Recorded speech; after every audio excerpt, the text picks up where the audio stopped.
need to learn how to ride, man.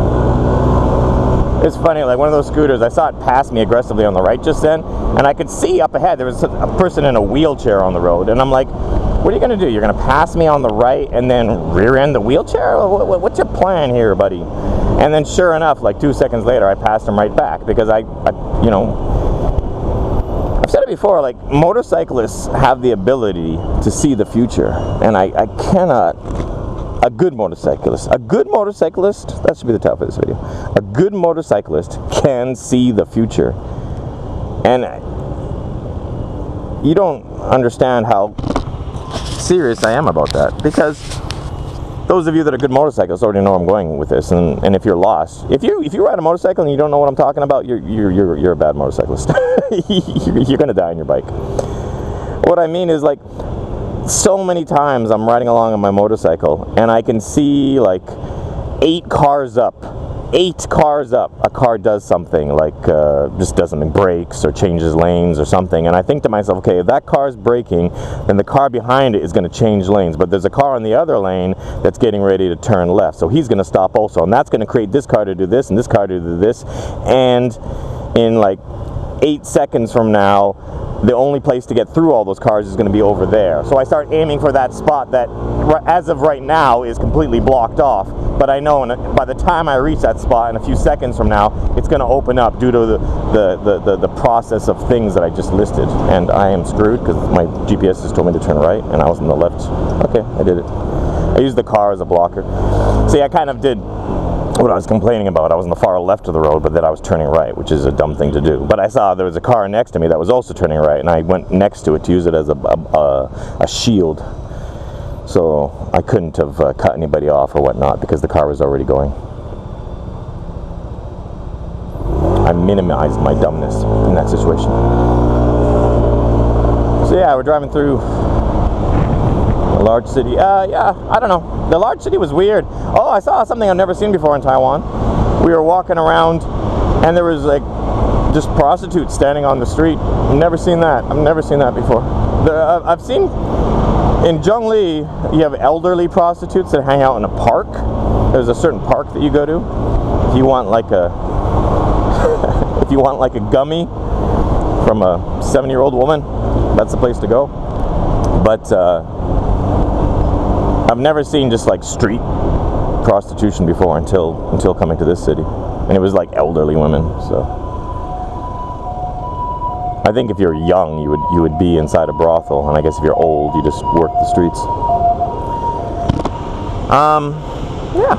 So what were we talking? Oh, seeing the future. Yeah, I already explained it. It's just called defensive riding, and you can take classes on it, and it needs to be studied. But I'm really good at it. I'm really good at being able to see what's happening up ahead and predicting the butterfly effect that it's going to have on the traffic behind it too.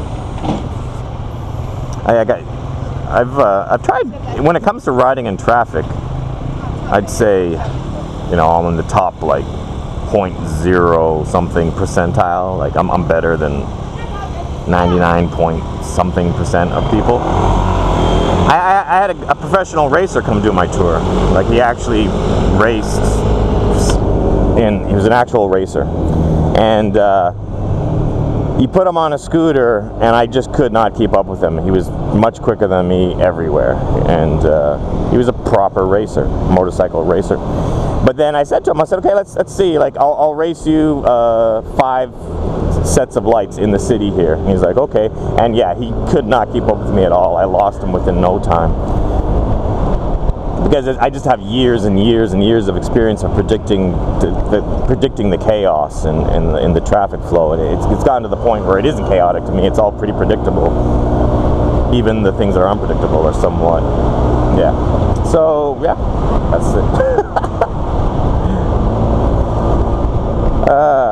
So now so I came out here with I had some friends that were former tour guests, and they fell in love with Taiwan. I told you I have this one well-off guest who did my tour, loved Taiwan so much, he bought his own scooter because he didn't want to ride rentals, and then he just stuck his scooter at my house, and now when he visits like every year, and he just uses his own scooter. That way he can make modifications to it and whatnot. And he's modified the heck out of it. He bought a scooter for, I think, $2,600 US, and then he put in about another $5,000 or $6,000 into mods into it. Yeah, and he just loves it. It's crazy. It's crazy how much he loves it, because he also, in America, he has 7 motorcycles. He has like a Harley, he's got dirt bikes, he has a racing bike, and he has, most recently, he bought a 2019 or a 2020, no, a 2020. He bought a 2020 Ducati Diavel. Like, and then, not just a Ducati Diavel, he also got like all the upgrades for it, so it's like a, I don't know, a $60,000 motorcycle or something crazy. And he says that he likes his Yamaha Force better in almost every way than his Ducati Diavel, because it's not all about the money, you know. It's not all about the money, it's not all about the power. The scooter, especially with his modifications, like lightweight rims, and a racing chassis. Like you can firm up the chassis on a scooter to make it have less flex and sway. And then he put on like top of the line suspension and other stuff. And then with all of his upgrades, he says that it's like a better, smoother, more predictable ride than his Ducati. Yeah, at at 20% the cost or less. My math is so off there. What is that? If the yeah, $60,000 bike, let's say $6,000 for the scooter. Let's just round it off. That's 10%. Yeah, so 90% more, 10 times the cost. Yeah, 10 times the cost for the motorcycle. 1/10. Yeah, 1/10. At 1/10 the cost, he says it's a better ride. Yeah. So, okay, I'm gonna quit this video. I talked long enough. So, I think title of the video is predicting the future, but there's a lot of different topics. That was fun. Are we finished?